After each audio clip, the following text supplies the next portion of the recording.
प्रतिनिधि उद्योग व्यापार मंडल उत्तर प्रदेश का कानपुर मचेन चेंबर हॉल में व्यापारी महापंचायत का आयोजन किया गया, जिसमें प्रदेश के सभी जनपदों के व्यापारी नेताओं ने हिस्सा लेकर अपनी मांगों को रखा।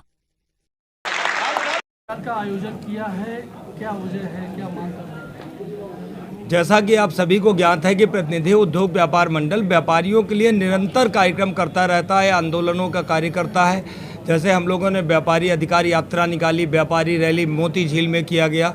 निरंतर हम लोग व्यापारियों के लिए कार्य कर रहे हैं और व्यापारियों का उत्पीड़न इस समय बढ़ गया है। अभी कुछ समय पहले आपने देखा कि डायरेक्ट छापेमारी सब चल रही थी, तो कहीं ना कहीं व्यापारियों का उत्पीड़न बढ़ रहा है। इसीलिए व्यापारी महापंचायत का आयोजन किया गया है।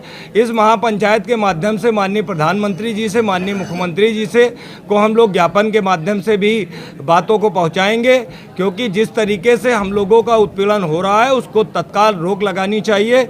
हमारी बहुत सारी मांगे हैं जो 2019 और 2022 में सरकार ने वादे किए थे, वो वादे अभी पूरे नहीं हुए हैं। तो वो वादे याद दिलाने के लिए व्यापारी महापंचायत का आयोजन किया गया है।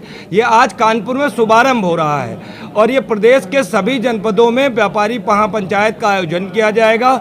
इसके माध्यम से व्यापारियों को जोड़ते हुए सरकार तक ज्ञापन के माध्यम से, कार्यक्रमों के माध्यम से अपनी बात को हम पहुंचाएंगे। और ये व्यापारी महापंचायत लखनऊ रमाबाई मैदान में पूर्ण होगी। इसकी सारी जो हम लोग पूरा उत्तर प्रदेश में करने के बाद रमाबाई मैदान लखनऊ में इस कार्यक्रम को पूर्ण करने का काम करेंगे। हमें आशा है कि जो हम लोगों की मांगे हैं उस मांगों को सरकार मानने का काम करेगी। जैसे मंडी शुल्क की बात है, व्यापारी आयोग गठन की बात हो रही है, और एक बड़ी बात आयकर में भी कम से कम 5 लाख की छूट जो है सरकार को देनी चाहिए।